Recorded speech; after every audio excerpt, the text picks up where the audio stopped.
to expire in the next couple months and you're going to go shopping for a house, get that ID updated. Because the last thing you want is to come into my office and have your ID expire the day before you're closing. Because this has happened. I send the ID off to the lender says, well, closing day, that ID is expired, we won't accept it, and we won't release any money until you get updated ID. Even though it's clearly you the day before, because of that magic expiry date, the bank will not accept the ID, which causes a real problem. Especially now, like at the DMV, to get your driver's license updated, for example. 10 years ago, you could just go in and they would do it right there. Now, you go in, it gets sent off to some place to get it done, and 2 weeks later it shows up in the mail. We don't have 2 weeks to wait to close on your house. If you've agreed to close on Tuesday, you're closing Tuesday. So check your ID. If it's coming up to expiry, get it renewed. It's going to save you a lot of grief. Yep. So I go in with you, it's the 11th hour and my driver's license is expired and I didn't realize it. Yep. And you notice that? Can I just drive home, get my passport? Sure, yeah. Most banks will accept, every bank's a little different in terms of the ID they accept. They literally give me a list. And the traditional ID, you should have at least one of the following unexpired: driver's license, passport, or some other government-issued photo ID. We need at least one of those. Some institutions require 2 pieces of photo ID, but most will say, listen, we'll take one of those plus major credit card with your name and signature on it, social insurance card, recognized employment ID, like if you work for Nova Scotia Power or somebody like that, or D&D ID, that's always good. That everyone in the community recognizes that as a valid, legitimate ID. That'll work fine. But the problem is if you don't have a passport and your driver's license expired, and the person has no other photo ID, yeah, that's nothing I can do for you. Banks, that's their rule, and they're not going to give me the money until I have it. That's it. So just look at your wallet. And finally, because I'm a lawyer, the information contained in this presentation is for information purposes only and shall not be construed as legal advice on any matter. It is subject to revision without notice. There you go. Which means you can't sue us. Yeah. Just saying. Any questions for David, guys? How to do for time? You killed it. I killed it. Look at that. You killed it. Yeah. So, also just a note, if you do end up using David, please mention chickens. Chickens. Oh It's yeah. a little We'll crazy. talk about the chickens later. It's another story. Alright guys, last but not least, the home inspector. This is Lawrence Engelhardt. This is probably the most entertaining part of the show. So I know, electrician. Any other trade person here? You're a minority, but there's very few people that actually buying home that have a trade background. And I started off in electrical, that's why I was wondering. So the thing that scares most home inspectors is electrical. If you have background, it's the simplest thing, but for most people, it's the scariest. Anyway, looking at what a home inspection is, and I'll try and proceed. The one thing, and you're looking at everyone that's been here before, is there's in the licensed professions. The home inspection industry is totally unregulated. You don't even have to have a trade background to be a home inspector, and that's one of the challenges. So do your homework. I used to be the president of the Canadian Association of Home and Property Inspectors for Atlantic Canada, and so I've seen all the various skill levels. A lot of them can take a 1-week course and go out there and they can have a good social interaction, but it's the competencies that are the biggest risk or lack thereof. So, in looking at what we do for a home inspection, I usually like to say what area is covered, and everything's covered. I mentioned just earlier, my background is, started off in electrical. I have built and renovated homes. Even though I know current building regulations, I will never do a code inspection. A code inspection is irrelevant to the home inspection process. Because I'm just going to tell you, when the house was it built at this year, was it built to the code? What we do is we look at today. So based on today, was it installed right? Is it still working? Is it safe? Then we look at lack of maintenance, end of life expectancy. So we go through things in a very big detail. Every one of you, when you're looking at the house, it's like online. You're looking for something you can fall in love with. As a result of looking for something you're going to fall in love with and envisioning a future in, you're looking with your heart. When I go into a house, I actually have no heart.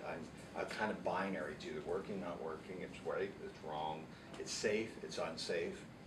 So we tend to see a lot of, I'll go back to weekend warriors, seeing things that, these are all real. Like it's, this is the one I know you get a chuckle out of.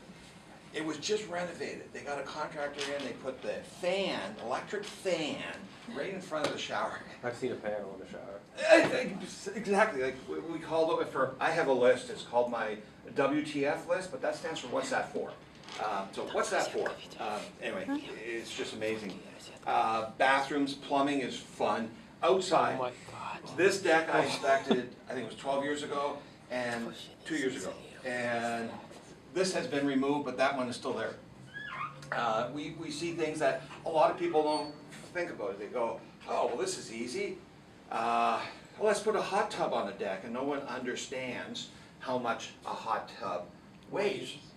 So, as an example, a typical hot tub is going to hold about 2,200 liters. It's 1 kilobarren per liter, 2,200. So you're dealing with 2 tons on top. That's bigger than a vehicle. And you wouldn't put a big vehicle on top of a deck, and people put hot tubs. So, plumbing. One of the biggest challenges when we're looking at people in the trade is when they came in to do framing, the framers really knew what they were doing, and we always blamed it on the plumbers, because the plumbers came in behind and they installed it. So, it's those types of things that a lot of people won't be aware of, and that's one thing we're going to look for. Maintenance is the other thing. Those of you who have vehicles, you don't have to be an auto mechanic, because you can take it to any dealership and do a 60, 80 point checkup. They're going to take care of it. When you get a house, pretty well all you're going to get is a mortgage and no instructions. So a lot of people don't know they don't know. And some of the simple things that are maintenance related is foreign. And dirt, you know, that's a wasp nets inside an HRV.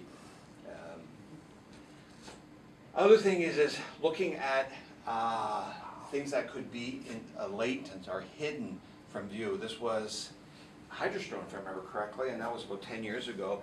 And it was an old abandoned oil tank sitting in a crawl space section of the house. And there was no problem, it wasn't leaking. However, when you buy a house, insurance don't take a, what's the term they call it? Things that are pre-existing. So that would be considered pre-existing. If in the future anything happened with that, you'd be out of your own pocket. As for the insurance company wouldn't handle it. So that was easy, it got removed by the seller. So those are the things you want to find out. Maintenance, a lot of roofs, shingles. I'd say about 10 years ago, less than 10 years ago, they changed the composition of the shingles to be more fiberglass based. These were, they call them organic shingles, which means they use cellulose, and another word for cellulose is cardboard. So the base would be a thick cardboard felt, and it just doesn't last, and there's where you see the wear and tear. Anytime you see shingles that look like crumbling leaves, those are organic shingles, and they're, anyway, you shouldn't see any shingle like that less than 10 years old. You would have fun with this. So this is actually 200 feet, and they used a brass screw and antioxidant paste because they I've wanted seen to that make. picture before. Anyway, I just share. Anyway, it is the most, that has been shared so many times everywhere. I have more interesting, what were they thinking, double tapping, ties in. Anyway, that's what I'm there to do. This is the one thing, and we're talking about the number one, water. The best way of looking at water in a house is the king of the castle. If you're at the top of the hill, everything's flowing away from you, that's ideal. So when you're looking at new subdivisions, they have to have a water management plan to redirect surface water away. So most times you'll have swales, you'll have proper gradings, even French drains. But part of my job is to look at how is the grading looking at. And knowing that I'm only going to be there a few hours, it's, you know, a lot of times it's judgment calls, but you can pretty well see it. Some of the staining, like if you're going in and you're seeing water ponding, well, you know you have a problem. If you see a lot of water staining, you know you're going to have a problem. If you see a lot of moss, well, moss only grows when you have a lot of water. So those are usually signs that you'll see. This is the, I was the first inspector in Halifax, I think it was 9 years ago, to go with an infrared camera. This is really great in looking at how you can use non-destructive testing or non-intrusive testing with technology. This is an example of just how I would look at an exterior wall. Visually you look at it, But when you're looking at infrared, I get to see all the thermal bridgings. Now, why is that important? This was just an example. Contractor, or a buddy of mine was hiring a contractor to do renovations, and they didn't know where the framing was, and that's how easy it was for me to show framing.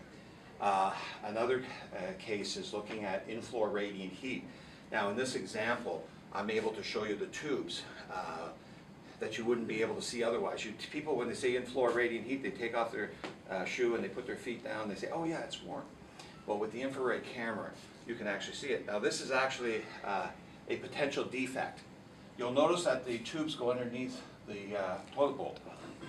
And the toilet bowl is held to the ground on bolts, and there's a wax seal, and the wax seal will melt under certain temperatures. So there is a special type of wax seal you can get that has a rubber flange inside that will minimize it, but is still a potential risk. This is in-ceiling radiant heat, which is rare. Cresthaven Estates has them. That's the, I always like to use, this is like McDonald's keeping your fries warm. The heat's on top and you're down below. So for you, anyone with your head, you'll be warm right now. Where your feet are, you'd be cold because the heat can't reach your feet. So that heat came out about 20, 30 years ago and is not really being used. This is a different type of in-ceiling heat, and I just love the pictures because I found that's so fascinating what you can, technology, how it can work. This is water intrusion, and this is, the picture's gone. Okay, we'll use this next one. This is a wall, South End Halifax, I think it's about 100 years old. You can see the plaster slats, but that's insulation that's missing on the exterior wall. So again, without this technology, we can go around and look at things. This was, you just had the Portland Hills. Portland Hills, thank you. It was an 8-year-old home, and I couldn't find the attic hatch, and I knew it had to be in the master ensuite. So I pulled out my infrared camera, and they finished the drywall when they had the house built, and no one cut out the hole for the attic hatch. So it just was easy with this. They came back in, popped up, and I go fast. So some of the things we look at from the home inspection side is the very standard basic electromechanical heating, all the various systems. Some of the things that are add-on afterwards are things that you have to look at, you don't want to take any risk or assumptions on. Well and septics are not part of the home inspection, so you have to find somebody who can do a well and septic. Depending on the age of the home, municipal sewer video inspections is an add-on. It's something I provide, but not for every, because when I hit certain cast irons, I cannot beat the unit apart. And a lot of those old plumbing fixtures, you have to smash it and then you repair it after.